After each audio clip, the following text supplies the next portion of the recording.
Here today, Thanksgiving week. Happy Thanksgiving to everybody. Looking forward to Boston College game. Well-coached football team. They're doing a good job this year, and we'll have our hands full defending a very good player in Tyler Murphy, young man that you don't see lead the team in rushing and passing. You don't see that a bunch right now out there in college football. Very good football player, older kid transferred in. Pretty good story. So hopefully we can slow him down and that offense. Kids have gone to work this week, and we're just looking forward to the challenge. So with that, any questions? I know how often you like to use current events to provide lessons to the team. Do you talk to them at all, or what do you plan on with Darren Wilson and the Ferguson riots? Is there anything you can kind of talk to them about that? You know, the toughest thing for me is in season. I am not well versed in what's going on in the world to the point where, you know, off season more times than not, or maybe after the season we'll use examples of things that are going on. But right now we're just kind of focused in on getting ready for this next game. But I do like to, you know, reflect on what's going on in the real world with the kids. Tough to do sometimes when you're in preparation for a game. Yeah. Scott, how you doing? Good. Seniors, obviously all throughout this team, what it means to have this final game with them and what you've said to them about that? Well, we've talked about it a lot, you know, going back to our senior day, you know, a couple weeks back. And I think the biggest thing we want to do is, you know, we want to send them off in a positive way.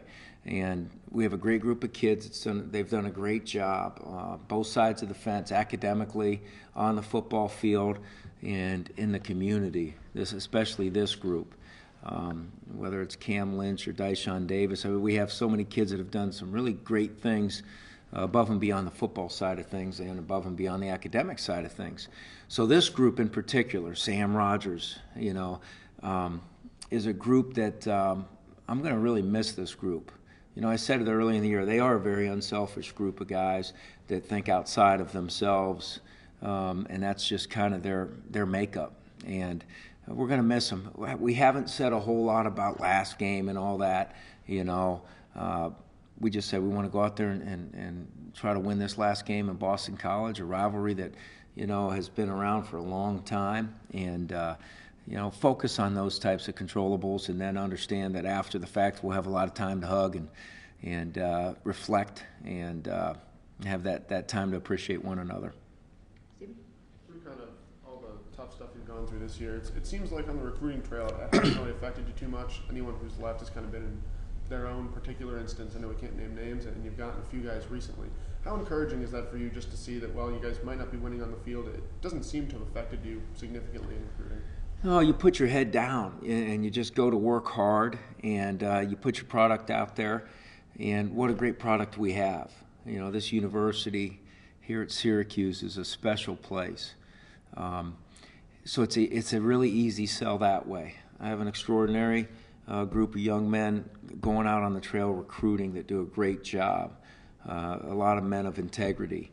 And I think the family atmosphere that we have here is something that a lot of these recruits and their families are attracted to. You know, in a day and age where you're looking at where to go, where to win games, and where to get a good degree, there's also that human element that is so important. And I think that the group of coaches that are out there doing a good job, you know, I think especially right now when they're going out and talking to the coaching staffs, the high school coaches, you know, those coaches have a feel that there's a little bit of a brotherhood with who we are. You know, I really believe, as corny as it sounds, that our coaches are in this business for all the right reasons, and that's to develop young men. Just had a discussion with DeAndre Smith about, you know, just kids from different backgrounds and how coming to college, you know, really NCAA football, basketball are two great venues that give kids opportunities to what we always talk about is break the cycle and to get out and give themselves higher education and an opportunity to change their livelihood in the next generation's livelihood. And that's what we do. And I think it's hard to measure what that spirit is for the recruits and their families, especially the ones that come in during the summer or the spring and meet our coaches, that spirit's hard to hide. And I think that's why we have good success. We have a great product and good people that'll be coaching their children. And hopefully we can continue forward with our success on the recruiting trail, but I'm excited about it. I know we're all extremely enthusiastic. This year, in a lot of ways, unfortunately, we've had to play a lot of those young recruits that we recruited in our first full recruiting class last year. A.J. Long at the quarterback position. Really he was third or fourth on the depth chart. Now he's our starter.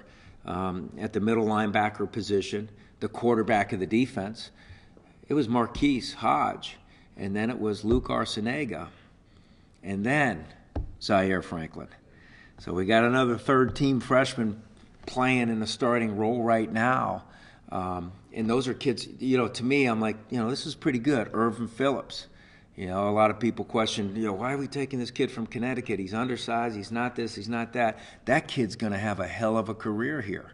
And so Steve Ishmael, another true freshman, who probably, we knew we were going to play Steve this year, but when we lost Ashton and Brisley, and then Avant was going to be the third slot, and then Ben Lewis would move from outside in, so now Stevie, his role moves up even more.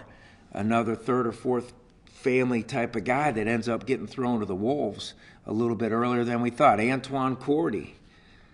I mean, the more I talk about it, it's a blessing in disguise. That's what it is, because we're going to have great competition with kids that may not have been on the football field a whole lot, that were forced to be thrown to the Wolves early. So I think that's that competition where some of these guys that were down with injuries are going to say, holy cow, I better get healthy fast because I got a guy to compete against now. So I'm pleased with those young recruits that are playing now. Like Cordy, we had to make a decision on which corner to play as that fourth or fifth guy. We moved Winfield to corner early in camp. So when Wayne Morgan went down, and then we said, okay, if something happens, who's going to be the next guy in? We said, well, Winfield can be that next guy, that third or fourth guy. Fourth or fifth would be Cordy. And then Wiggum goes down, and Winfield this last game, so Cordy goes in, makes an interception, almost gets two, had 4 or 5 tackles, and was still playing a bunch in the kicking game. Feel good about that young freshman.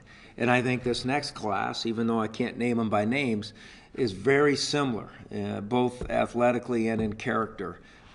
With those guys. So I'm excited about the future.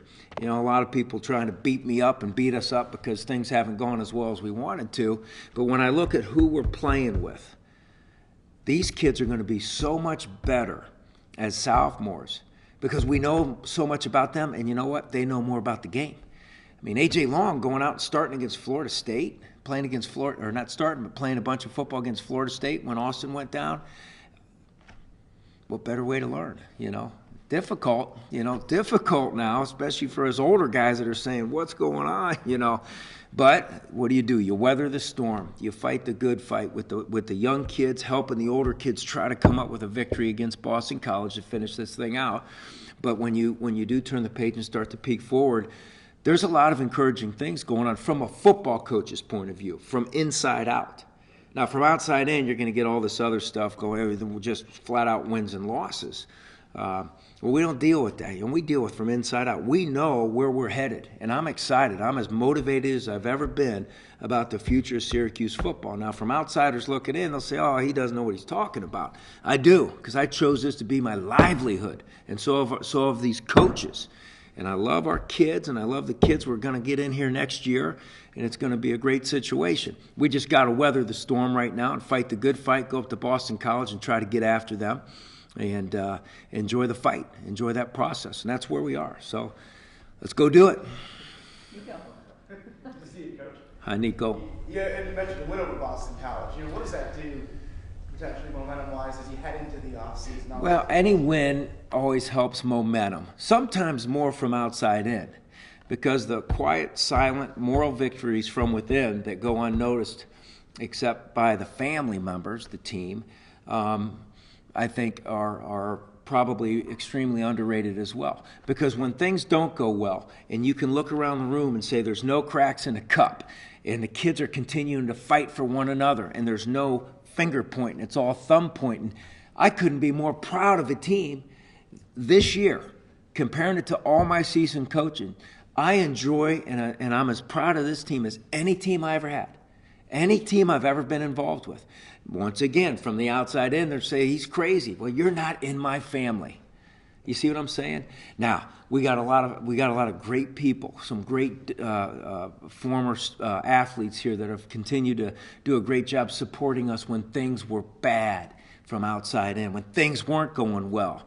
You know, I can go right down the list. You know, from Michael Bill to, I mean, right down the list. And those guys, they get it, and their extended family. You know, what do you do? When things are tough as a family, you become tighter. You know, my children, my two children are extremely close because we moved a lot. Daddy get an opportunity to go to another place, get another job. We pick up the bags. They got to go to a new school. They got to do all these things. And in both highs and lows, those situations, our family became tighter. They become tighter, and that's the way I feel about our football team. I think the lessons learned this season are going to greatly increase our opportunities to be a tougher, more resilient team in the future. And we know a lot more about kids, you know, because they actually played the game. So, you know, to me, there's a ton of great lessons going on right here from within.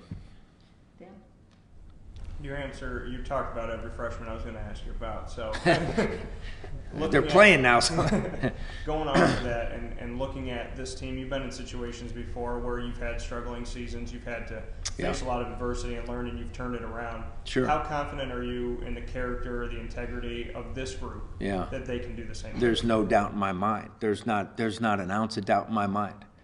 You know, we always talk about controlling the controllable. Now we're forced to practice what we preach. We can't control injuries. You know, it happens. Unfortunately, this year it happened, you know, to a level that I've never been around. So what do? You feel sorry for yourself? No. You say, well, here we go. AJ, Franklin, Cordy, Ishmael, right down the list. You go right down the list and you say, okay, there's the blessing in disguise. There's the silver lining. Nobody has to know it except for us. And we'll go out there next year and we'll kick tail with these kids because we'll be deeper and we'll know more about them. So to me, there's no doubt in my mind. None. Eric?